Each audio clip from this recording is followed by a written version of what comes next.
ਸੁੱਖ ਅਤੇ ਦੁੱਖ ਸਾਰੀ ਉਮਰ ਮਨੁੱਖ ਦੇ ਨਾਲ ਹੀ ਚੱਲਦੇ ਹਨ। ਜੇਕਰ ਸੁੱਖ ਹੈ ਤਾਂ ਦੁੱਖ ਵੀ ਜ਼ਰੂਰ ਆਉਂਦਾ ਹੈ। ਇਸ ਗੱਲ ਨੂੰ ਅਸੀਂ ਜਿੰਨੀ ਜਲਦੀ ਮੰਨ ਲਈਏ ਸਾਡੇ ਲਈ ਓਨਾ ਹੀ ਚੰਗਾ ਹੁੰਦਾ ਹੈ। ਤੇ ਹਰ ਦੁੱਖ ਤੋਂ ਬਾਅਦ ਸੁੱਖ ਵੀ ਜ਼ਰੂਰ ਆਉਂਦਾ ਹੈ, ਪਰ ਇਹਨਾਂ ਦੋਨਾਂ ਦੇ ਵਿਚਾਲੇ ਲੋੜ ਹੁੰਦੀ ਹੈ ਨਾਮ ਬਾਣੀ ਨਾਲ ਜੁੜੇ ਰਹਿਣ ਦੀ, ਕਿਉਂਕਿ ਨਾਮ ਬਾਣੀ ਦੇ ਸਹਾਰੇ ਮਨੁੱਖ ਵਿੱਚ ਵੱਡੇ ਤੋਂ ਵੱਡਾ ਦੁੱਖ ਸਹਿਣ ਦੀ ਵੀ ਤਾਕਤ ਆ ਜਾਂਦੀ ਹੈ। ਉਸ ਸੱਚੇ ਪਰਮਾਤਮਾ ਦਾ ਨਾਮ ਜ਼ਿੰਦਗੀ ਦੀ ਹਰ ਔਕੜ ਵਿੱਚ ਸਹਾਰਾ ਬਣਦਾ ਹੈ। ਜੇਕਰ ਆਪਣੇ ਰੱਬ ਦੇ ਪ੍ਰਤੀ ਦਿਲ ਵਿੱਚ ਸੱਚਾ ਵਿਸ਼ਵਾਸ ਹੋਵੇ ਤਾਂ ਵੱਡੇ ਤੋਂ ਵੱਡਾ ਦੁੱਖ ਵੀ ਤਤਕਾਲ ਠੀਕ ਹੋ ਜਾਂਦਾ ਹੈ। ਜਦੋਂ ਪਰਮਾਤਮਾ ਦੀ ਨਜ਼ਰ ਇਨਸਾਨ ਤੇ ਪੈਂਦੀ ਹੈ ਤਾਂ ਦੁੱਖ ਨੂੰ ਸੁੱਖ ਵਿੱਚ ਬਦਲਦਿਆਂ ਸਮਾਂ ਨਹੀਂ ਲੱਗਦਾ। ਸ਼੍ਰੀ ਗੁਰੂ ਗੋਬਿੰਦ ਸਿੰਘ ਜੀ ਮਹਾਰਾਜ ਨੇ ਖਾਲਸਾ ਪੰਥ ਦੀ ਸਾਜਨਾ ਕੀਤੀ ਤੇ ਸਿੱਖਾਂ ਨੂੰ ਅੰਮ੍ਰਿਤ ਦੀ ਦਾਤ ਬਖਸ਼ੀ। ਅੱਜ ਦੀ ਜਿਹੜੀ ਘਟਨਾ ਤੁਹਾਡੇ ਨਾਲ ਸਾਂਝੀ ਕਰਨ ਜਾ ਰਹੇ ਹਾਂ, ਇਸ ਨਾਲ ਤੁਹਾਨੂੰ ਅੰਮ੍ਰਿਤ ਛਕਣ ਦੀ ਸ਼ਕਤੀ ਦਾ ਅਹਿਸਾਸ ਹੋਵੇਗਾ। ਇਹ ਘਟਨਾ ਭਾਈ ਬਲਵੰਤ ਸਿੰਘ ਜੀ ਲੁਧਿਆਣੇ ਵਾਲਿਆਂ ਨੇ ਆਪਣੀ ਜ਼ੁਬਾਨੀ ਸੁਣਾਈ ਹੈ। ਉਹਨਾਂ ਦੱਸਿਆ ਕਿ ਜਦੋਂ ਉਹ ਆਸਟ੍ਰੇਲੀਆ ਸੀ ਉਸ ਸਮੇਂ ਇਹ ਘਟਨਾ ਵਾਪਰੀ ਸੀ। ਉੱਥੋਂ ਦਾ ਇੱਕ ਪੰਜਾਬੀ ਪਰਿਵਾਰ ਜਿਹੜਾ ਕਿ ਸਿਡਨੀ ਦਾ ਰਹਿਣ ਵਾਲਾ ਸੀ, ਉੱਥੇ ਉਹਨਾਂ ਦਾ ਕਾਫੀ ਵੱਡਾ ਕਾਰੋਬਾਰ ਸੀ। ਪਰਿਵਾਰ ਬਹੁਤ ਵੱਡਾ ਤੇ ਖੁਸ਼ਹਾਲ ਸੀ, ਪਰ ਪਰਿਵਾਰ ਦੇ ਵਿੱਚ ਇੱਕ ਬਹੁਤ ਵੱਡਾ ਦੁੱਖ ਸੀ, ਕਿਉਂਕਿ ਪਰਿਵਾਰ ਦੇ 3 ਭਰਾਵਾਂ ਵਿੱਚੋਂ ਇੱਕ ਭਰਾ ਨੂੰ ਇੱਕ ਜਾਨਲੇਵਾ ਦੁੱਖ ਨੇ ਆ ਘੇਰਿਆ ਸੀ। ਬਿਮਾਰੀ ਇਹ ਸੀ ਕਿ ਉਸ ਦੇ ਫੇਫੜੇ 80% ਤੱਕ ਡੈਮੇਜ ਹੋ ਚੁੱਕੇ ਸਨ। ਰਿਪੋਰਟਾਂ ਸਾਫ਼-ਸਾਫ਼ ਦੱਸ ਰਹੀਆਂ ਸਨ ਕਿ ਫੇਫੜੇ ਸੁੰਗੜ ਚੁੱਕੇ ਹਨ।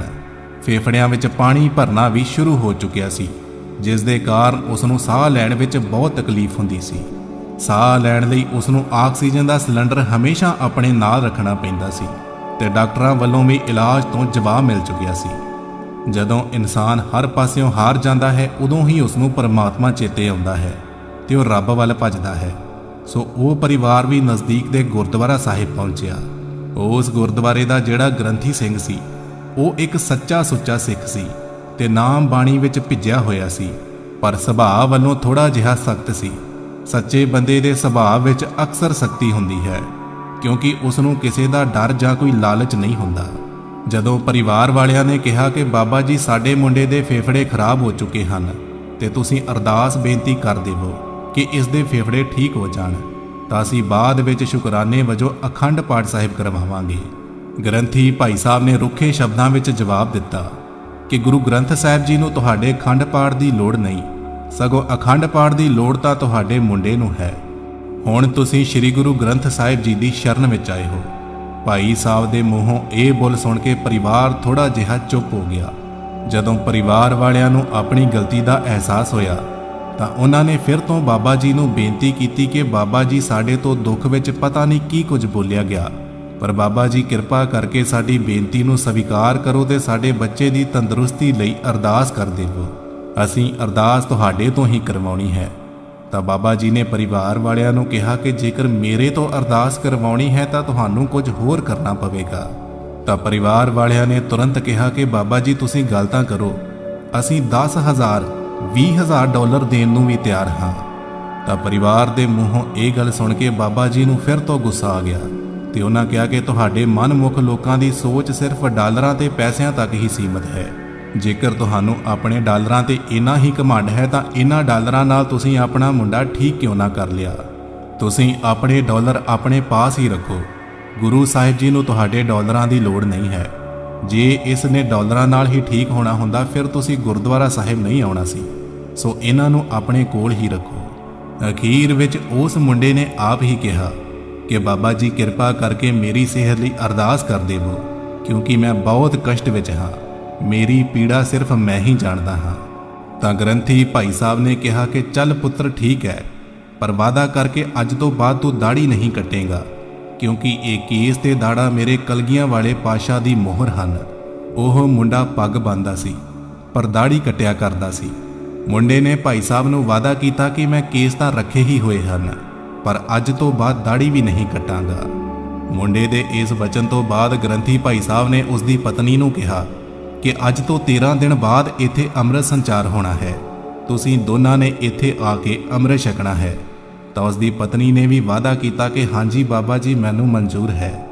ਸੋ ਇਸ ਤੋਂ ਬਾਅਦ ਬਾਬਾ ਜੀ ਨੇ ਉਹ ਸੱਚੇ ਪਾਤਸ਼ਾਹ ਜੀ ਅੱਗੇ ਅਰਦਾਸ ਕੀਤੀ ਤੇ ਅਰਦਾਸ ਹੋਣ ਤੋਂ ਬਾਅਦ ਉਹ ਪਰਿਵਾਰ ਆਪਣੇ ਘਰ ਚਲਾ ਗਿਆ।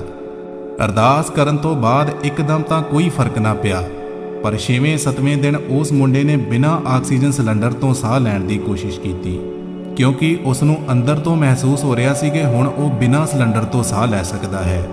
ਸੋ ਹੌਲੀ-ਹੌਲੀ ਬਿਨਾਂ ਸਿਲੰਡਰ ਤੋਂ ਸਾਹ ਲੈਣ ਵਿੱਚ ਉਹ ਸਫਲ ਰਿਹਾ, ਪਰ ਅਜੇ ਵੀ ਤੁਰਨ ਵੇਲੇ ਸਾਹ ਚੜ ਜਾਂਦਾ ਸੀ। 10ਵਾਂ ਦਿਨ ਬੀਤ ਜਾਣ ਤੋਂ ਬਾਅਦ ਉਸ ਨੂੰ ਹੋਰ ਫਰਕ ਮਹਿਸੂਸ ਹੋਣਾ ਸ਼ੁਰੂ ਹੋ ਗਿਆ ਤਾਂ 13ਵੇਂ ਦਿਨ ਉਹ ਬਿਨਾਂ ਸਿਲੰਡਰ ਤੋਂ ਆਪਣੀ ਪਤਨੀ ਸਮੇਤ ਅੰਮ੍ਰਿਤ ਸੰਚਾਰ ਲਈ ਪਹੁੰਚ ਗਿਆ। ਅੰਮ੍ਰਿਤ ਸੰਚਾਰ ਕਰਵਾਉਣ ਲਈ ਉਸ ਮੁੰਡੇ ਨੂੰ ਬੈਠਣ ਲਈ ਕਿਹਾ ਗਿਆ, ਪਰ ਉਸ ਕੋਲੋਂ ਬੈਠਿਆ ਨਹੀਂ ਜਾ ਰਿਹਾ ਸੀ ਤਾਂ ਇੱਕ ਸਿੰਘ ਵੱਲੋਂ ਉਸ ਨੂੰ ਫੜ ਕੇ ਬਿਠਾਇਆ ਗਿਆ। ਫਿਰ ਜਦੋਂ ਅੰਮ੍ਰਿਤ ਦੇ ਚੂੜੇ ਲੈਣ ਲੱਗਾ ਤਾਂ ਉਸ ਦੇ ਚਿਹਰੇ ਦਾ ਰੰਗ ਇੱਕਦਮ ਲਾਲ ਹੋ ਗਿਆ। ਅਚਾਨਕ ਸਾਹ ਫੁੱਲਣ ਲੱਗਾ ਤੇ ਅੱਖਾਂ ਵੀ ਲਾਲ ਹੋ ਗਈਆਂ। 5 ਪਿਆਰੇ ਸਾਹਿਬਾਨਾਂ ਨੇ ਕਿਹਾ ਕਿ ਜੇਕਰ ਬੈਠਾ ਨਹੀਂ ਜਾ ਰਿਹਾ ਤਾਂ ਇਸ ਨੂੰ ਲਿਟਾ ਦਿਓ, ਪਰ ਉਸ ਦੀ ਇਹ ਹਾਲਤ ਦੇਖ ਕੇ ਪਰਿਵਾਰ ਵਾਲੇ ਘਬਰਾ ਗਏ ਤੇ ਪਰਿਵਾਰ ਵੱਲੋਂ ਤੁਰੰਤ ਹੀ ਐਂਬੂਲੈਂਸ ਬੁਲਾਈ ਗਈ। ਜਦੋਂ ਹਸਪਤਾਲ ਲੈ ਜਾਣ ਲੱਗੇ ਤਾਂ ਬਾਬਾ ਜੀ ਨੇ ਕਿਹਾ ਕਿ ਤੁਸੀਂ ਫਿਕਰ ਨਾ ਕਰੋ, ਪਰਮਾਤਮਾ ਤੇ ਯਕੀਨ ਰੱਖੋ, ਕਿਉਂਕਿ ਤੁਹਾਡੀ ਅਰਦਾਸ ਸਿੱਧੀ ਗੁਰੂ ਗੋਬਿੰਦ ਸਿੰਘ ਜੀ ਪਾਤਸ਼ਾਹ ਅੱਗੇ ਲੱਗ ਚੁੱਕੀ ਹੈ। ਹਸਪਤਾਲ ਪਹੁੰਚਦੇ ਹੀ ਉਸ ਮੁੰਡੇ ਦੇ ਟੈਸਟ ਤੇ ਸਕੈਨਾਂ ਸ਼ੁਰੂ ਹੋ ਗਈਆਂ।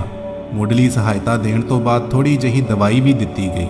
ਤਕਰੀਬਨ 40 ਤੋਂ 45 ਮਿੰਟਾਂ ਬਾਅਦ ਵੱਡਾ ਡਾਕਟਰ ਆਪ ਪਰਿਵਾਰ ਕੋਲ ਆਇਆ। ਡਾਕਟਰ ਦੇ ਹੱਥ ਵਿੱਚ 2 ਰਿਪੋਰਟਾਂ ਸਨ ਤੇ ਉਸਨੇ ਕਿਹਾ ਕਿ ਮਿਸਟਰ ਸਿੰਘ, ਸਾਡੇ ਕੋਲ ਇਸ ਬਿਮਾਰੀ ਦਾ ਕੋਈ ਇਲਾਜ ਨਹੀਂ ਕਿ ਸੁੰਗੜ ਚੁੱਕੇ ਤੇ 80% ਡੈਮੇਜ ਹੋ ਚੁੱਕੇ ਫੇਫੜਿਆਂ ਨੂੰ ਠੀਕ ਕਰ ਸਕੀਏ। ਪਰ ਅੱਜ ਅਸੀਂ ਸਭ ਡਾਕਟਰ ਵੀ ਹੈਰਾਨ ਹਾਂ। ਉਸ ਡਾਕਟਰ ਨੇ 2 ਰਿਪੋਰਟਾਂ ਪਰਿਵਾਰ ਅੱਗੇ ਕੀਤੀਆਂ। ਉਸਨੇ ਕਿਹਾ ਕਿ ਪਹਿਲਾਂ ਆਹ ਲਓ ਤੁਹਾਡੀ 80% ਖਰਾਬ ਹੋ ਚੁੱਕੇ ਫੇਫੜਿਆਂ ਦੀ ਰਿਪੋਰਟ ਤੇ ਹੁਣ ਆਹ ਲਓ ਤੁਹਾਡੀ 100% ਠੀਕ ਹੋ ਚੁੱਕੇ ਫੇਫੜਿਆਂ ਦੀ ਰਿਪੋਰਟ।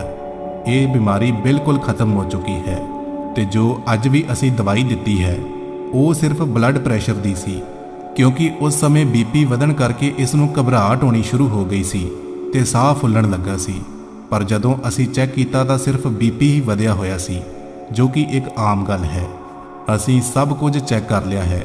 ਇਸ ਨੂੰ ਫੇਫੜਿਆਂ ਸੰਬੰਧੀ ਹੁਣ ਕੋਈ ਸਮੱਸਿਆ ਨਹੀਂ ਹੈ। ਤੁਸੀਂ ਇਸ ਨੂੰ ਘਰ ਲੈ ਜਾ ਸਕਦੇ ਹੋ ਤੇ ਹੁਣ ਇਸ ਨੂੰ ਕਿਸੇ ਦਵਾਈ ਦੀ ਲੋੜ ਨਹੀਂ ਹੈ। ਉਸ ਪਰਿਵਾਰ ਨੇ ਇਹ ਸਾਰੀ ਘਟਨਾ ਗੁਰਦੁਆਰਾ ਸਾਹਿਬ ਜਾ ਕੇ ਗ੍ਰੰਥੀ ਭਾਈ ਸਾਹਿਬ ਜੀ ਨੂੰ ਦੱਸੀ। ਉਸ ਦਿਨ ਸੰਗਰਾਂਦ ਹੋਣ ਕਰਕੇ ਸੰਗਤ ਵੀ ਕਾਫੀ ਜ਼ਿਆਦਾ ਆਈ ਹੋਈ ਸੀ ਤੇ ਗ੍ਰੰਥੀ ਭਾਈ ਸਾਹਿਬ ਸਟੇਜ ਤੇ ਕਥਾ ਸੁਣਾ ਰਹੇ ਸਨ। ਕਥਾ ਦੌਰਾਨ ਭਾਈ ਸਾਹਿਬ ਨੇ ਇਹ ਘਟਨਾ ਸਾਰੀ ਸੰਗਤ ਦੇ ਸਾਹਮਣੇ ਰੱਖੀ ਤੇ ਉਹ ਸੱਚੇ ਪਾਤਸ਼ਾਹ ਜੀ ਦਾ ਕੋਟਨ-ਕੋਟ ਸ਼ੁਕਰਾਨਾ ਕੀਤਾ। ਉਹ ਪਰਿਵਾਰ ਤੇ ਸਾਰੀ ਸੰਗਤ ਇਸ ਘਟਨਾ ਤੋਂ ਹੈਰਾਨ ਸਨ, ਪਰ ਨਾਲ ਹੀ ਸਾਰੀ ਸੰਗਤ ਤੇ ਉਹ ਪਰਿਵਾਰ ਗੁਰੂ ਸਾਹਿਬ ਦੇ ਪਿਆਰ ਵਿੱਚ ਭਿੱਜ ਕੇ ਸ਼ੁਕਰਾਨਾ ਕਰ ਰਹੇ ਸਨ। ਉਹ ਪਰਿਵਾਰ ਇੱਕ ਸਰਦਾ ਪਰਦਾ ਪਰਿਵਾਰ ਸੀ, ਇਸ ਕਰਕੇ ਉਹਨਾਂ ਨੇ ਸ਼੍ਰੀ ਅਖੰਡ ਪਾਠ ਸਾਹਿਬ ਵੀ ਕਰਵਾਇਆ ਤੇ ਆਉਣ ਵਾਲੇ 1 ਸਾਲ ਵਾਸਤੇ ਹਰ ਸੰਗਰਾਂਦ ਤੇ ਦੇਗ ਦੀ ਸੇਵਾ ਵੀ ਲਈ।